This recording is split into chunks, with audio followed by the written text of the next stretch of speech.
Welcome back to Beyond the Plot podcast. Before I welcome our next guest, can I please ask you to subscribe, like, or even share with your friends, family, or colleagues? It would really mean so much to me. Now, I'm extremely excited to welcome our next guest, Emma Mugglestone, to the podcast. Emma is an Australian author who lives in Melbourne. She's a hybrid author with her first traditionally published novel, which came out this year in 2025 through Penguin Random House. I absolutely love chatting with Emma, and we had so many laughs along the way. She's very personable, very energetic. So sit back, relax, and I hope you enjoy hearing Emma's story. Thanks, everyone. Hey, Emma, how are you? I'm good, thank you. How are you, Lisa? I'm really well. I'm very excited to have you here. So thank you, because I know I'm obviously in the UK, so it's early morning for me, and you're in Australia, so it's evening for you. But we're getting there. So I appreciate you coming on when it's your evening. So thank you for joining. Thank you for doing the time zone maths because that's the hardest Oh, type of maths there is. I know. And then I did have to remember that your daylight savings kicked in at the weekend, Yes. and ours here don't kick into the end of October. So yeah, it's kind of Ah, a juggle of all like the different time zones. And I think because obviously I lived in Australia and I've still got family over there and friends, in my mind I'm always working in both those time zones. And yeah, trying to work, okay, what's the time over there now? And actually it's only just become daylight here because we're now in autumn, and the weather is shocking. really? Yeah, Wow. yeah. So in about 3 weeks it won't get light till about 8 a.m. and then it gets dark about 3:30 p.m. Wow. Yeah, Oh, yeah, that is very different. very different. Yeah, because even when I was in Australia in winter, it would be what, like 6:37, and then Yeah. like about 5 o'clock in the evening it would get, yeah, and that was like peak winter, right? Yeah, absolutely. Depending on where you Yeah, are, we're yeah, coming, like I said, we're coming out of it now because we're in daylight savings, yeah, and yeah. it's still quite light now, but it's Oh, it's starting to get dark. But in yeah, our summer, like I'm in Melbourne, we yeah. will have light until 8:30 at night Oh, and stuff like yeah, that. nice. Yeah, Yeah, it's really yeah. great. I do you know what the advantage of being in the UK in summertime is, that it actually stays light until about 10:30, 11 p.m. at night. I Oh think that's, wow! yeah, that's one of the advantages in You just summer, got to that power you through winter you to got to get to power that. through winter. It's like a good 6 months of like rubbish weather, but yeah, then you do get, the other side of it. Well, anyway, Yes. we've started as most Brits do, as talking about the weather, so apologies.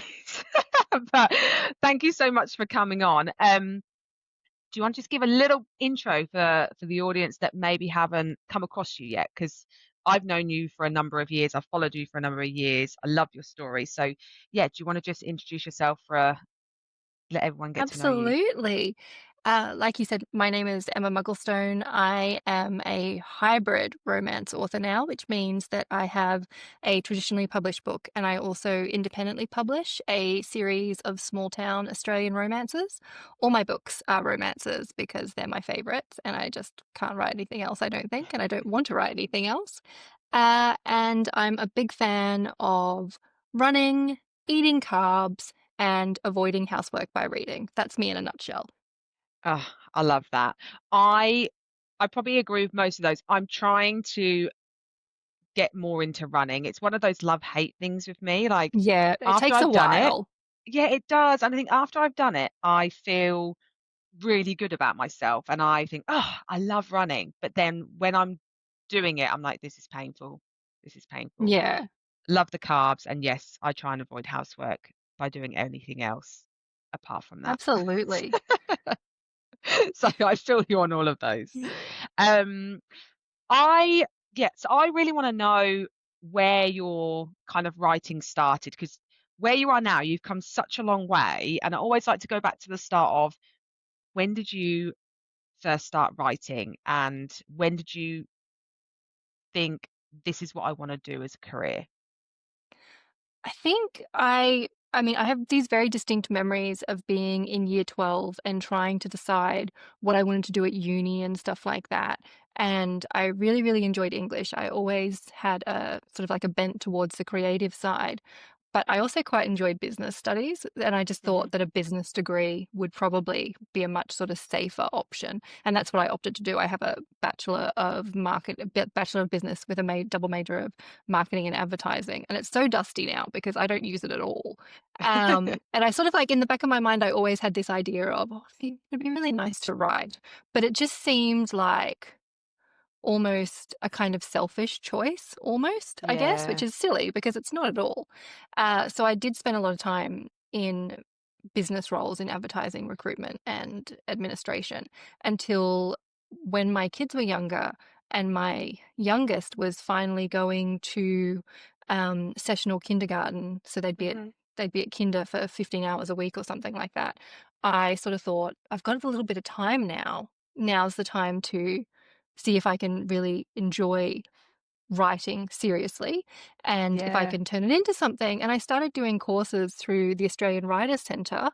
Yep. Um, and I just started writing these stories that eventually grew to become novels, and that's the basis for my Wattle Junction series, which is my indie series. It actually started from a writing prompt that I got through the Writers Centre for one of their just it was like just one of our weekly exercises or something. Yeah. And then obviously my kids were both in school after that, and I had a little bit more time until COVID hit, and then my children were not in school anymore; they were at home with me. And so I've been on this gap year. As I keep calling it my gap year, but my husband just goes like, "It's not a gap year if it lasts for 5 years. That just becomes a career choice." Where I've just been working away at my indie series, and then last year I had an opportunity to pitch a story to Penguin Random House that came about under slightly unusual circumstances, and that's what was the beginning of In the Long Run, which is my most recent release, which is my traditionally published one. Amazing, amazing. So it's so fascinating to hear kind of when everyone's journey started and like how it's progressed. And um when you did some of those courses and then you started to write some of those manuscripts, what made you go down the independent publishing route first, or was that you did try and get traditionally published but it wasn't an option at that time? No, so I never pitched my Wattle Junction series. The first book that came out is called The Reality of Us, and Wattle Junction is about a family of brothers. There are four brothers, and every brother gets a book. They're all interconnected standalones. It's Yeah. my favorite. I love that as a reader when you get to revisit a couple from a previous book and see them still living their happily ever after. That's, Yes. that's the I sort of love thing that that. I'm like, yes, let's have more of Yes. this, which is why I write it. And Yeah. I was very, very nervous about the idea of sharing my work sort of like publicly. And that's where Yeah. like the writing courses and stuff are great because you do, as part of it, get feedback from strangers. Because let's Yes. face it, your friends and family, if you share your writing with them, they love you and they want to encourage you. They're going to say Hmm. nice things because that's just the nature of those relationships. So it's really important to seek additional feedback from Hmm. people who aren't going to be biased. But I was Yeah. very nervous about this idea of these stories, you know, potentially going out into the world and what sort of reaction I would get. And I just, for me, the obvious solution to that was to indie publish them. And Wattle Junction has just kind of been like my sort of like trial project that's become this Yeah. whole big entity in itself that I love. And I've always adore spending time in Wattle Junction. Two of the novels are out with a bonus prequel novella, and the remaining two will come out either both next year or one next year Okay. and then one in 2027, depending Yeah. on what my other publishing commitments are. So I'd never pitched it to anyone. I entered it in a Yeah. couple of competitions and I was really fortunate that it did well. It won Hmm. the Romance Writers of Australia Emerald Award, which is the best unpublished Amazing. manuscript Yes. from an I know about unpublished thing. that. And I would always encourage people to enter competitions because I mean it's like it is fabulous to win, but you do also get feedback and you get practice at Yeah. submissions and following submission guidelines and Hmm. deadlines and all this sort of things, which are really important to be able to work to as a writer. And it also won the League of Romance Writers Emily Award, which is an American Amazing. competition. And that sort of gave me the courage to self-publish it. And I have loved self-publishing, and I've really Hmm. loved traditionally publishing. So to Yeah, be hybrid now is actually like it's the best of both the worlds. dream. Exactly. Like it's so great. I'm very hopeful. Obviously, I will continue to self-publish. I Yeah, am hopeful that I might be able to get more traditional contracts and yeah, stuff like that. But we'll just see how it all works out. yeah. And having the indie series has been, like I said, it's been like a trial project, but Hmm. I was able to see how, like, I went with strangers reading my stories and giving me feedback Yes. and things like that, and it's been really great. It's been I mean, I'm sure there are people who don't like the books because it's just no book is gonna be universally loved. It's No, just not possible. exactly. Um, but it's been really, really wonderful, and if I hadn't been publishing in the indie space and trying to establish sort of, I guess, like, my author brand and my Hmm. name and writing voice, I probably no, actually, I definitely wouldn't have gotten my contract with Penguin Random House. Like, so Yeah, it's just like everybody has to do things in their own time, and yeah, there's no one size fits all solution for yes, anything really in life, but also for this. Some people only want to be traditionally published, which is awesome, good for them, yeah, that's great. And there are other people that would prefer to be independently published. yeah. So, it just depends what's right for you as an individual. What do you love now that you are traditionally published and you're a hybrid? What do you love about the indie side versus the published side, traditionally published side? The indie side is, obviously you get to make all the decisions. You can Yeah. pick what you want your cover to look like. You can choose who you're going to work with for editors and proofreaders and all that sort of stuff. I mean, the flip side of that is you are paying for everything as well, Mhm. and you can indie publish on any budget really because you can do it all totally yourself, and you can work with other creatives and editors and all that sort of stuff, and obviously you're paying them, or Yes. you can spend as much as you want really. Like you could Yeah. buy a really expensive cover if that's what you want to do. It's totally up to you. So there is that sort of like creative freedom of being able to do everything on your own timeline as well. I mean, I think that Yeah. indie books tend to publish a lot faster than traditionally published books because Mhm. there's perhaps there are fewer parts of the puzzle coming together, and you can Mhm. control the timeline. Whereas if you're part of a traditional publishing house, obviously they're publishing however many books they're publishing. There's Yes. processes that you have to go through and all that sort of stuff. But the main benefit that I've really noticed with the traditional publishing book has been like the distribution network that they have available is it would just be very, very difficult for an indie author to duplicate that Mhm. themselves. Like, I'm very Yeah. hopeful that one day we'll have indie authors in big stores like Big W and Yeah. places like that. I mean, there are bookstores around that do traditional bookstores, and independently owned ones who do take indie books. They might take them on a consignment basis, which means Yeah. that you don't get paid until the book sells. Yes. They might purchase them from you directly as well, but that's not common everywhere. Do you know what I Yeah.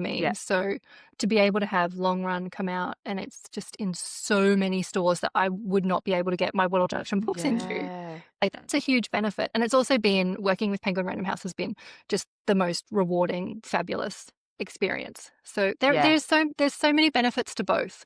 Honestly, Yeah. it would be like picking a favorite child, which I know we're not supposed to do. We're not It's a allowed tough to. one, isn't it? Because they've got probably like, yeah, but either side has got benefits for you. Yeah, And like you said, you mentioned there that if it wasn't for you going down the indie route, first of all, it probably wouldn't have put you in a position to get traditionally published. So you've got to start somewhere, right? And I think when you absolutely. do this, you've got to think, what do you want to get from it and what are Yeah, it you just has willing to to be put right for in? you. It doesn't have to follow the same template as someone else's career. It just has to be Yeah. what works for you and what feels authentic for you as well, Yes. because we Yeah. always want to be authentic, especially in our work and for our readers, so that they know like what they're going to get when they pick up an Emma Mugglestone book, for example. Yes. Yeah, yeah.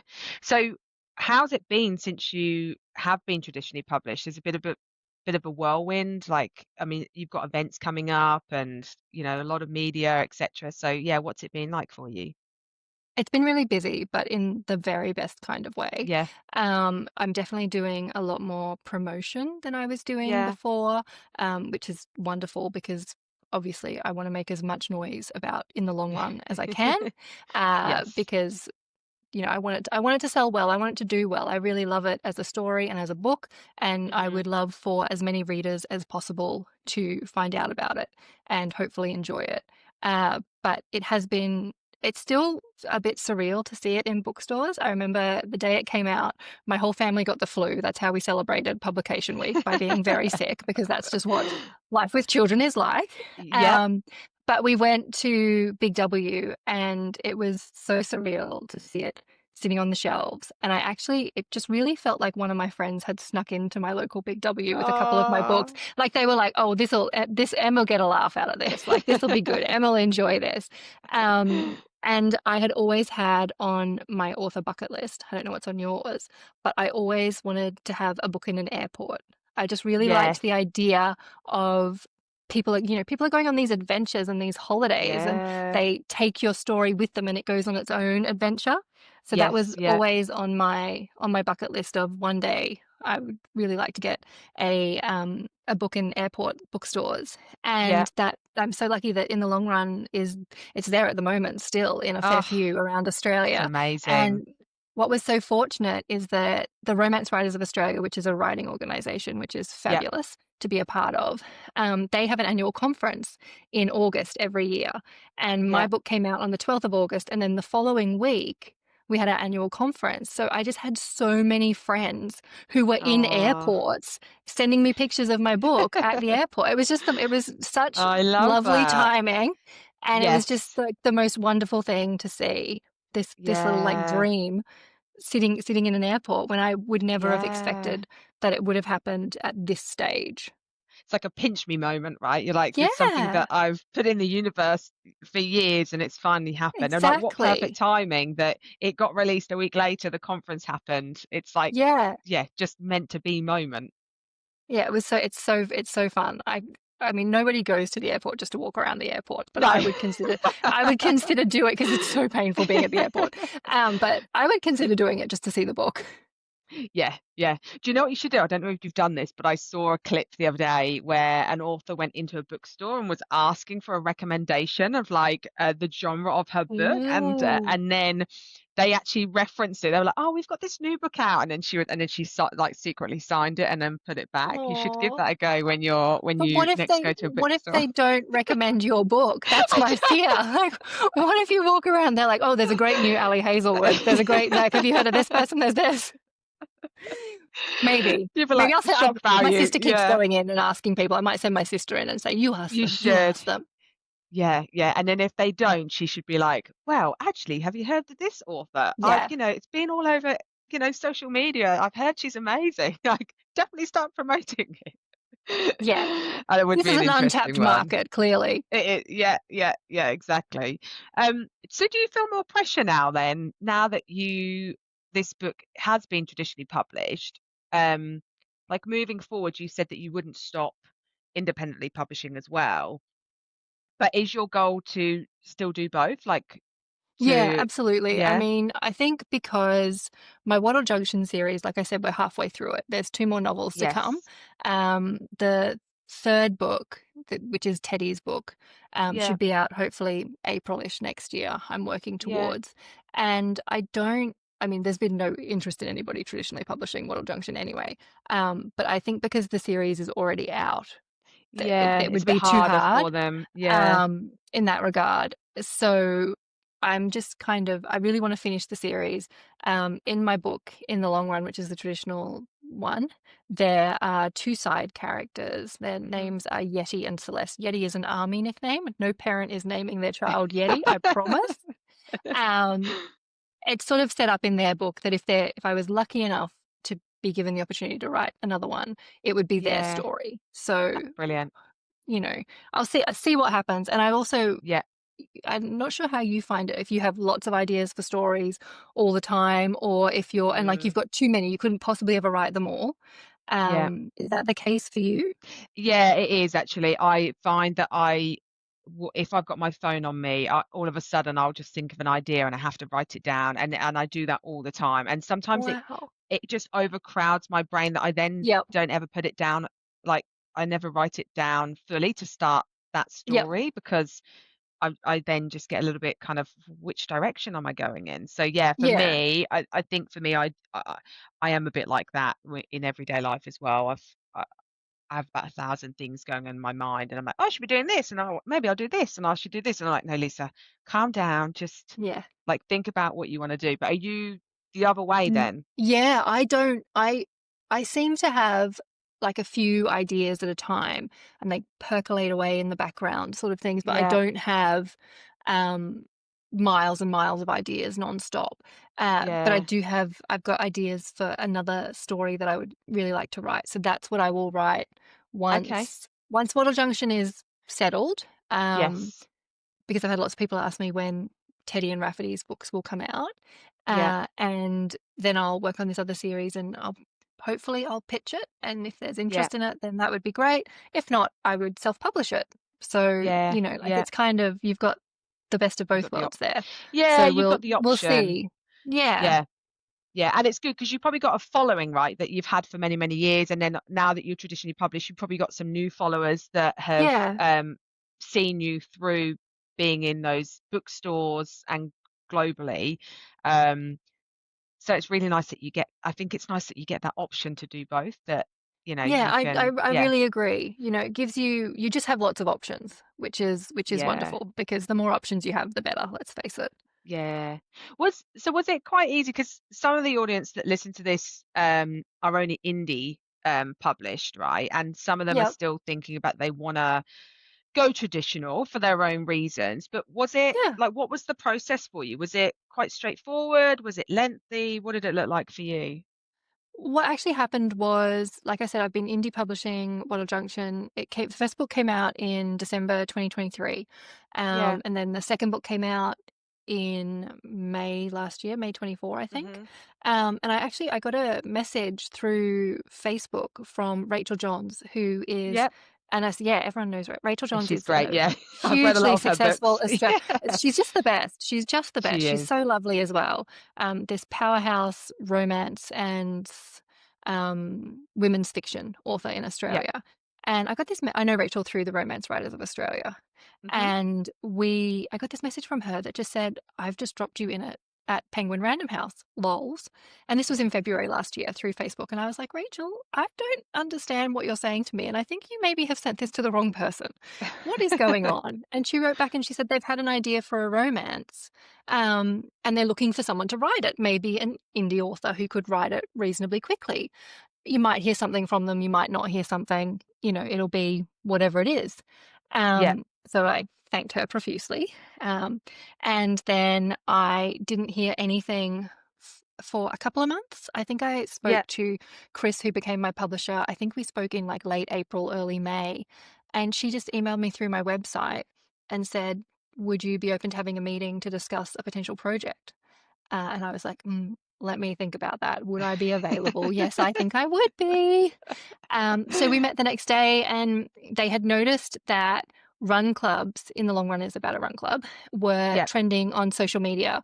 I'm not sure if it's the case Yes. in the UK as It well, but is, yeah. yeah, They is do it? park runs over. Yeah, they do both. Yeah, they do. They have run clubs and then they actually do park runs over here as well, which I don't think Mm. are too common in Australia, but Oh they no, do parkrun's like huge now. It's yeah. huge. Maybe Oh, not when are it they? first Okay. started, but it's Yes. enormous in Australia Okay. now. Yeah. Yeah. Um, but run clubs have been getting a lot of attention on social media, particularly TikTok, about Hmm. how they are a new place to make romantic connections and meet people and stuff like that.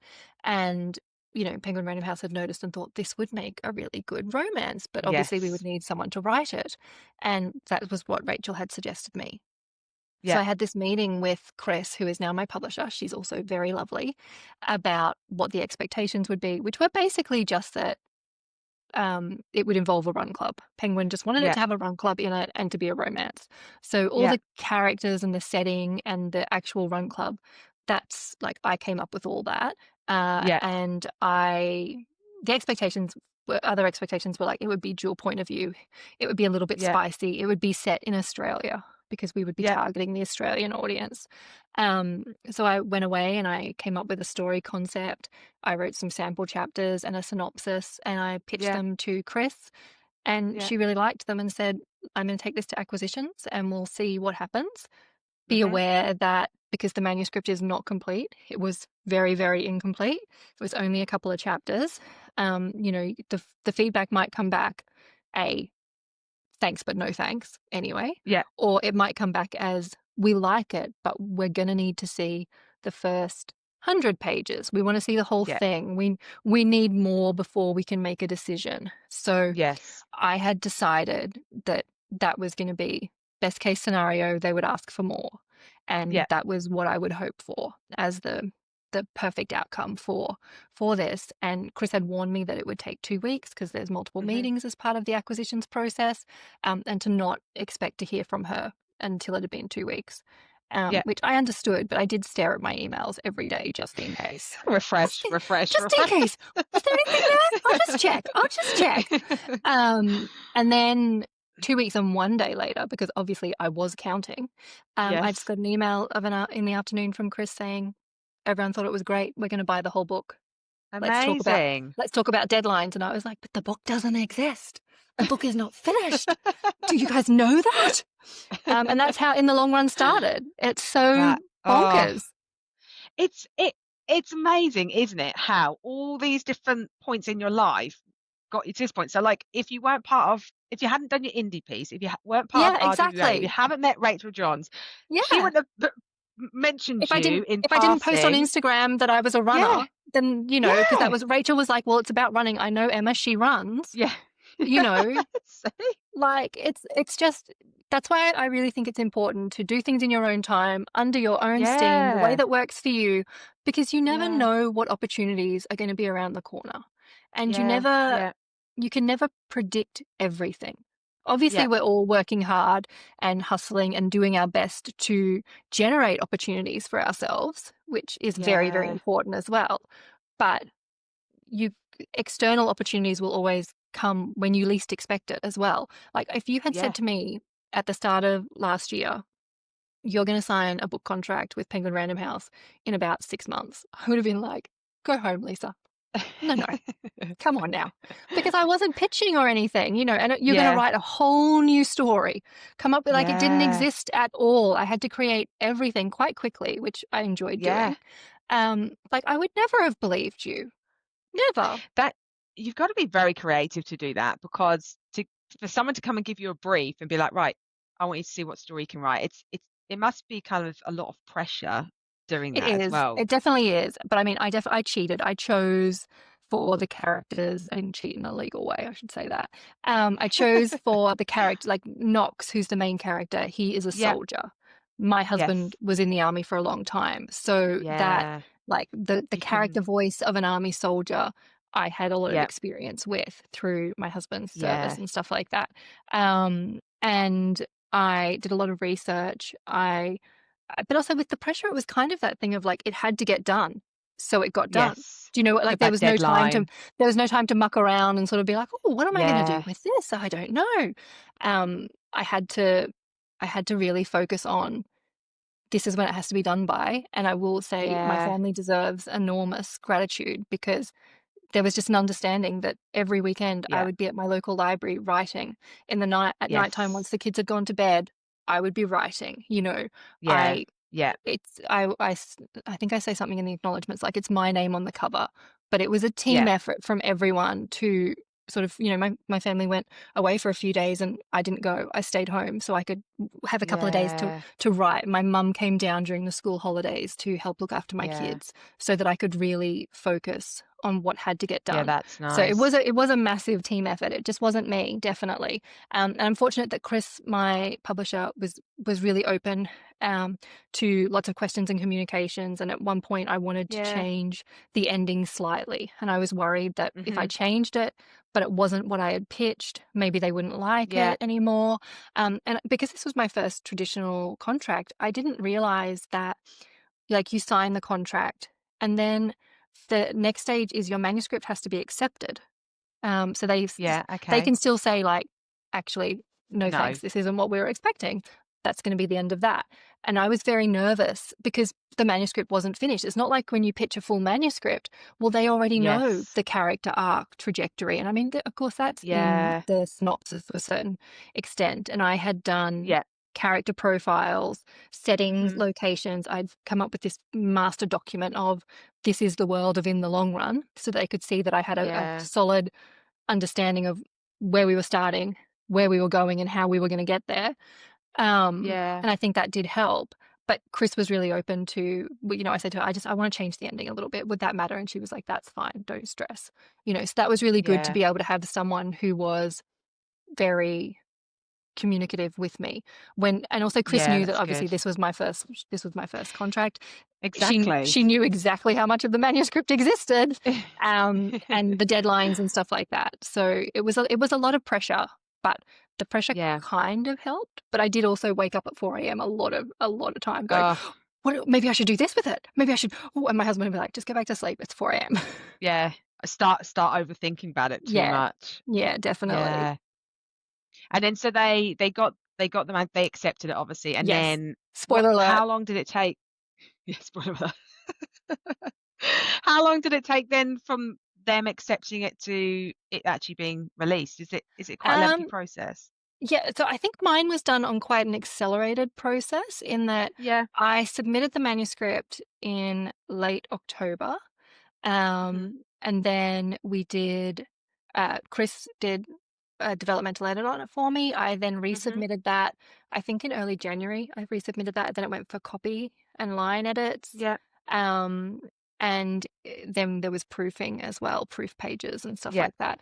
And it published on the 12th of August. It printed in late May. So it Okay. was, it was, I think that was quite quick because we were Yeah. working to it. I think there was discussions about when it would come out. And, Yeah. if you're a debut, sometimes closer to Christmas can be difficult to do because a lot of big name authors will release books around Christmas and they have such Yes. established fan bases and things Mhm. like that. So this was just the timeline that Penguin Yeah. decided on. And I would have done whatever they told me. I was like, sure, no worries. I can deliver a book in that time. Absolutely. No stress at all. Who needs to sleep? Oh. So do you feel that you've gone in now, or do you feel that, once you finish your series and maybe you write that another standalone book, do you feel that you've got a bit of an in that you can submit it traditionally, or do you feel like you're still got to prove yourself? I think you'll always have to prove yourself a little bit. Do you know what I mean? Yeah. Um, but I would definitely reach out to my contacts at Penguin and be like, hey, would you be interested in a small Yes. town romance like this? Yeah. Um, and then one of the best things about this process has taught me that, like, I can put my big girl pants on and I can actually pitch and Yeah. get out Mhm. there and hope that you can pick up a deal. Obviously, there's no Yeah. guarantees. But through organizations like I was saying, RWA at their conference, they have pitch appointments with Yeah. a whole swag of different publishers who attend. Some attend online as well. So there's lots of different Mhm. opportunities to pitch if you're Yes. looking for them. So that's something I will definitely pursue in the future. Yeah. Amazing, amazing. And I keep seeing, like, yeah, your book all over social media, so I Yes, that's can't what we're physically see it going in for. bookstores at the moment, but yeah. It's not it's not out in the UK. That's why No, It's no, Australia, yeah. New Zealand. So maybe Are they one going to day. release it globally? Are they seeing how the sales go first, and I then if don't there's I don't really know I'm how it gonna start works, to be drumming up honest. some more, Yeah, if like, you could, network. I'd I'm gonna be appreciate like, it. "Yeah, yeah, Yeah. I've got, Yeah. like," yeah, my audience are Australia and UK and America and some Canadians. So Tell them all. I'm going to. This is going to go out there. We're going to say, let's start a club, and we are going to get Emma's book over here. Yeah, that'd be awesome. We'll wait and see. Yeah, Wait and see. I imagine they yeah, probably are waiting to see how it sells within Australia. And I also imagine that yeah, there's an absolute boatload of amazing British and Irish and Scottish and yeah. everywhere kind of books coming out in the UK as well. So they've. I think it's just it's a really tough industry, isn't it? Yeah, Uh, and I'm so glad that there is a platform where you can go and independently publish, because I think otherwise some people will absolutely. just be waiting forever. Yeah, And I don't think that we should put I used to think this. I used to think in myself, "Oh, for me to be successful and for me to be a true author, I have to be traditionally published. And I think now that stigma's changed and I I don't agree. look at it in the same way. I look at it as in, I am a writer. I can release my books. I don't need justification from a publisher to say this work is good because they have so many manuscripts that they have to view, and unfortunately they don't Yeah. get to see all of them, and it's And probably a really tough decision for them to I have to pick absolutely. and choose. I think as well, like, you have to understand, and it takes a while because I was very much so the same as you. When I started Yeah, out, I was like, oh no, if I want to be like a real author, I would need a traditional yeah, contract. It's absolutely not true. If you write, you yeah, are a writer. If you publish, you are an author. Like, yeah. it's not bowed down to like the semantics of it all. And Mhm. the thing is, there are so many amazing indie books. Amazing indie. Obviously, there are wonderful trad books Yeah. as well. I don't want to pit them against each other. And there are some people who pitch their books and they don't get picked up and they publish them as indie. And that, like, it doesn't mean that they weren't good enough. It might No. be that there was a book that was too similar already on that publisher's Yes. list. It might be that it's not quite what their market particularly Yeah. devours. Like, it can Mhm. be so many external factors outside of the work that the author is Yeah. presenting. And that's where self-publishing is amazing because, Yeah. there is a market for every book. There really Yeah. is. Yeah. So if you're but I'm also respectful of the fact that some people don't want to self-publish. That's a personal Yeah. choice, it's got to be what Mhm. you want to be doing. Um, Exactly. and but it's good to have options. So, Yeah, it is. Yeah, it is 100%. And I always think like if you want to be traditionally published, keep going down that route. And absolutely. like you said, Don't give up. join associations, Yeah. do critique groups, do some writing courses, like keep Yeah. working on the skill set that you have and use social media to get your name out there because like you said, those opportunities will arise without you even realizing Yeah. that you're working towards something that potentially, might not be happening now, but consistency, right, is key. And it eventually your success will happen whatever way you want it to happen. Yeah, and I'm guessing that in the UK it's quite similar to here. Like, the Australian publishing industry is actually quite small. It's not enormous. Mm, It produces yeah, amazing books, but it's not huge. And there yeah, are so many people who know other people through other people, and if you yes, become involved in organizations, or even if yeah, you are just showing up online in a way that feels authentic and enjoyable to you, mm, because that's really yeah, important as well. Like, don't try to do all the things because you think you should be doing all the things. No one has yes, time to do it all.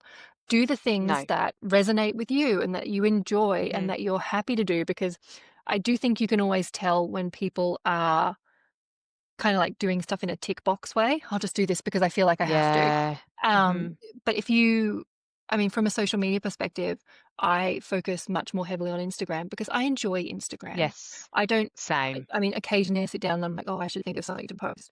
But I really enjoy Instagram.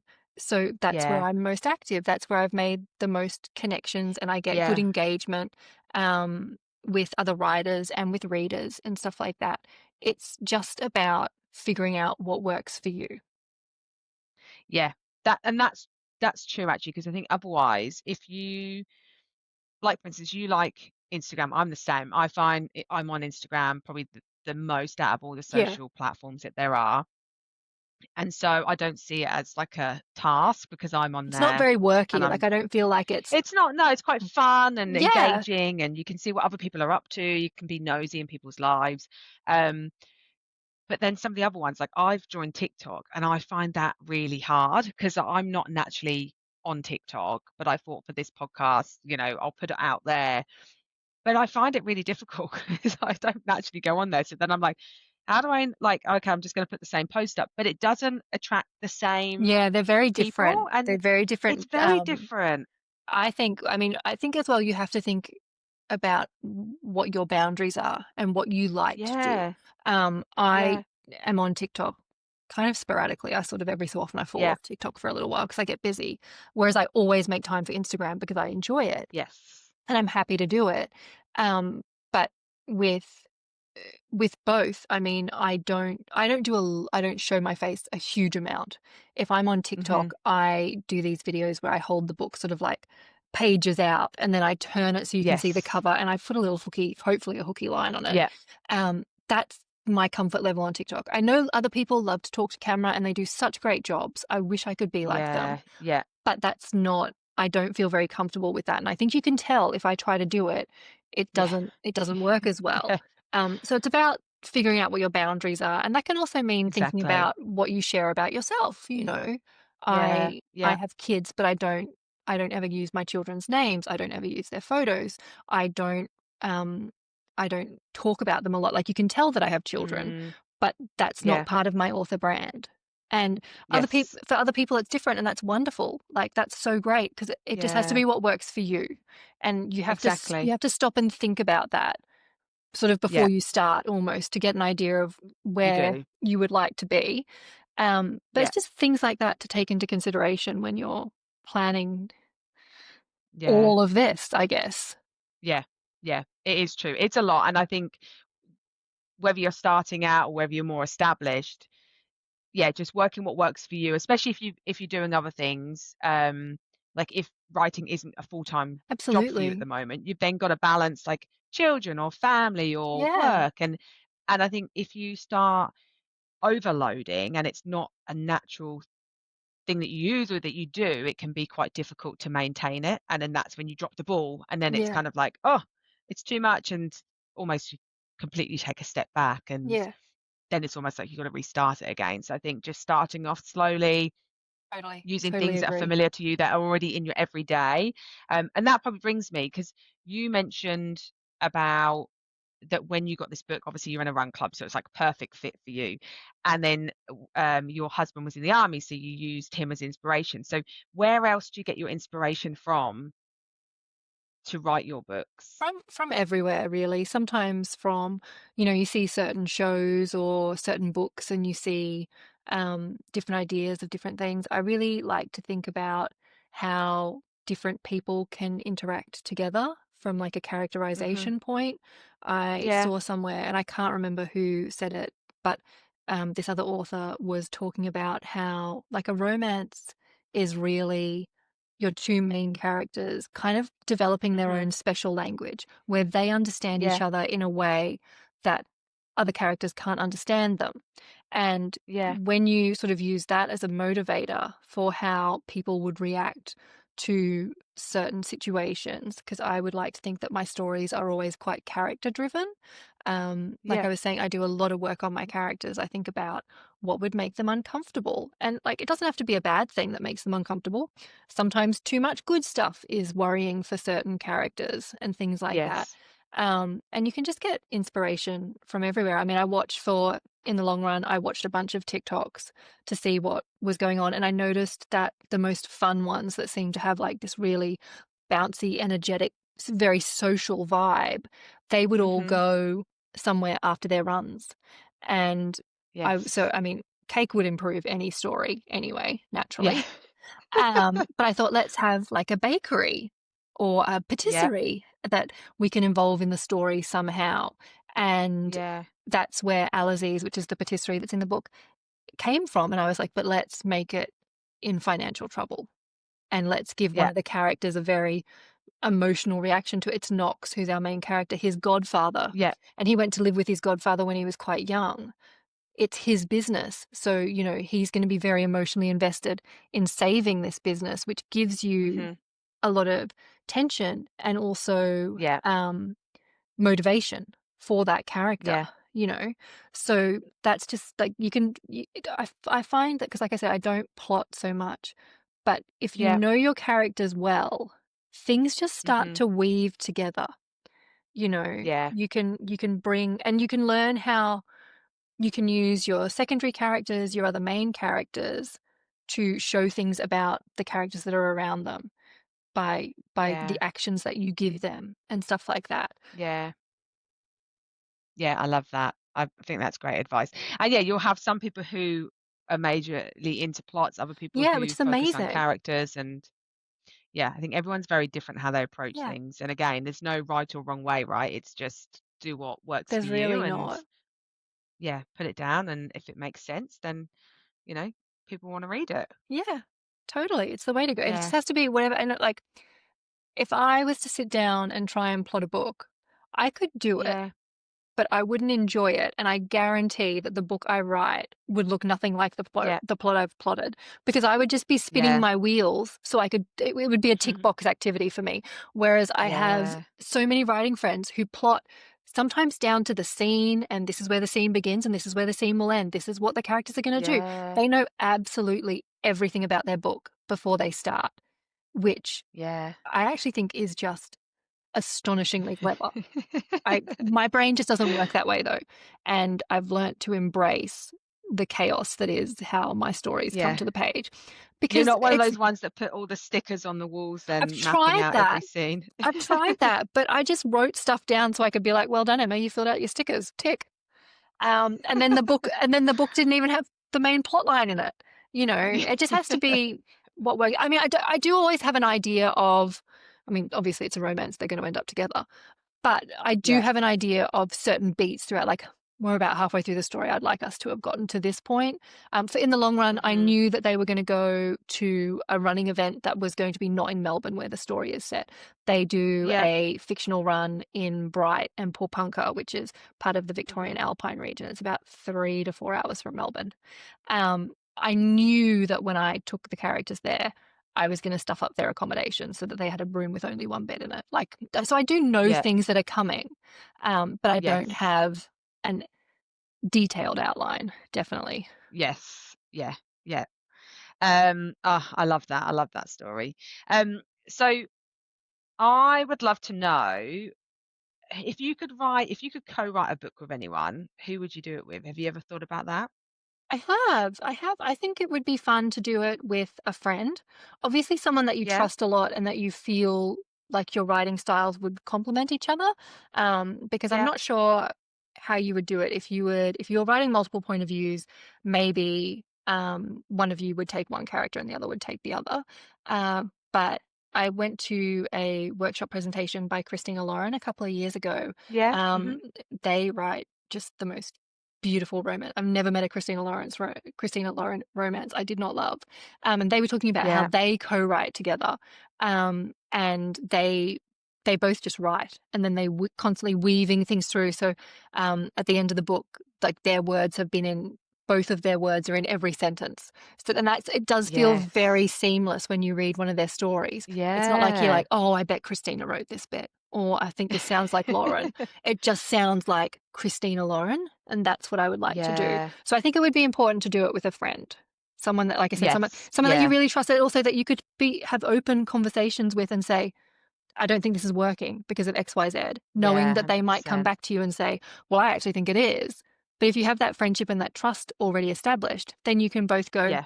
well, I trust what you're saying. Okay, let's do this. Yeah. Let's do that. So I think it would be important to Yeah. have a good friendship basis. Yeah, because it's an art, isn't it? Like Yeah. writing with somebody, because you've both got different views, different opinions, different writing styles, and like you said, if they're giving you feedback, you don't want to kind of go, "Oh, no, I don't agree with that," and Yeah. almost kind of get insulted by it. It's got to Mm. be, "This is something that we have to work through together Yeah. And you've got because to be we've able to got to communicate that. build this book." And also, I suppose, understand someone that will hit whatever deadlines you're setting, will also Yeah. do their fair share of the work, all that sort of stuff. Yeah. Yeah, exactly, exactly. Well, that could be in the future, right? You could Yeah, who become, although knows? I do think it's quite hard work, but I think you'll have a lot of success Should if you never went say to that never. You never phase. Never say never. who knows what opportunities will come up, Lisa. Yeah, they might want more author co-collaborating Yeah. authors. Yeah. Yeah, exactly. Well, I've absolutely loved having you on the pod. I honestly I could keep talking forever. And if we did, people would probably just tune out and then be like, "What are they rambling on about?" But where can people find you, Emma? On social media for both Instagram and TikTok, I am at emma.mugglestone. And then my website is emmamugglestone.com. So yeah, they're the best places to find me. And if you are in Australia or New Zealand, In the Long Run is available through most booksellers. and Yeah, my indie series, which is the Wattle Junction series, is online through most platforms as well, and then paperbacks via Amazon or direct from me. brilliant, brilliant. Well, we definitely want in the long run over here, and I know Yes, anyone who's in let's. America and Canada as well. Yes, Please. we'll sign that petition. Yeah, let's make We'll this get the happen. voice out there. We'll keep making noise. I appreciate it. Yeah, yeah. Well, I know you have so many events coming up as well, so good luck with them all. Thank And it you. must be amazing that you get to meet your fans and your readers and other authors that get to, present with you as well. So you got a busy end of the year coming up. So hopefully you'll have a bit of a break come December time as well. Thank you. It's going to be lots of fun though, so I'm looking forward to it. Yeah, perfect. Okay, Emma. Well, look, thank you again, and I will chat to you very soon. Thank you, Lisa. Thank you. Bye. Bye.